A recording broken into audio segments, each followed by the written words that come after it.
السلام عليكم. اليوم جبت لكم ألذ رشتة جزائرية عاصمية على طريقتي. نبدأ في الطريقة على بركة الله.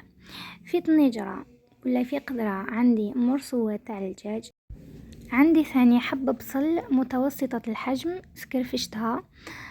حطيت الكل فوق النار مع شوية زيت وزبدة.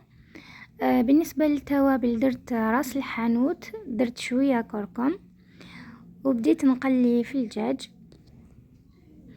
ضفت هنايا ملعقة صغيرة من الملح، وضفت واحد مكعب دجاج عفوا.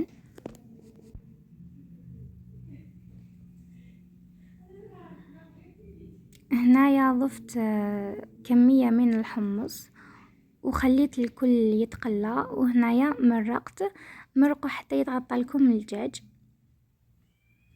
فوالا، هنايا نسيت ما ضفتش زوج ورقات رند يمدوا بنا بزاف مليحة. غطوا على المرقة تاعكم وخلوها تطيب. هنايا جيبوا الرشطة، ابداو حلوا فيها بيديكم، ومن بعد ديروا لها الزيت باش تساعدكم في الحلان. فوالا، وبداو حكوها هكا حتى تدخل الزيت كامل للداخل، وما تتعجن لكمش كي تفوروها. فوالا، هنايا حطيتها في الكسكاس وراح ندير لها التفويره الاولى. هنايا بعد ما تفورت لي هزيت شويه من لاصوص، درت لها مغرفه صغيره من القرفه، زدت لها شويه من ماء الزهر.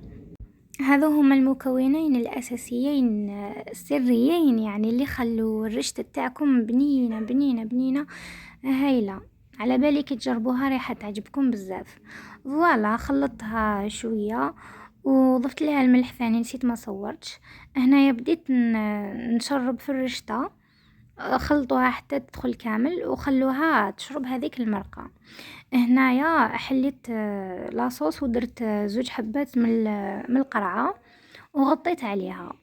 هنايا وليت للرشته تاعي. شوفوا هنايا بعد ما شربت هذيك لاصوص كامل، شوفوا الله يبارك كيفاش جات.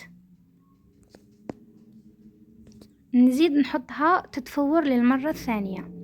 فوالا، هنايا بعد ما تفورت لي زدت سقيتها كما راكم تشاهدوا، وبديت نحرك فيها هكا باش تدخل كامل المرقه لداخل. هنايا جاتني سخونه، استعملت الفرشيطه من الاحسن. واخيرا درت شويه زبده، تقدروا ديروا الزيت، اللي ما يحبش الذوق تاع الزبده يدير الزيت، ودخلوا هذيك الزبده كامل للداخل.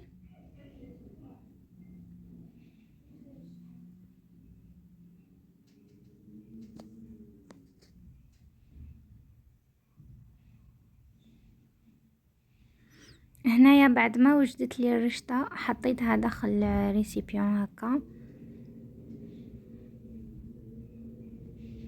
وهنا تكون وجدت لي الرشطه تجي روعه في البنه والله العظيم. جربوها وزيدوا لها مزهر والقرفه راح تجيكم بزاف هايله. ولاصوص تاعي طابت لي، شوفوا هنايا بعد ما طاب لي كل شيء، شوفوا كيفاش جات ما شاء الله.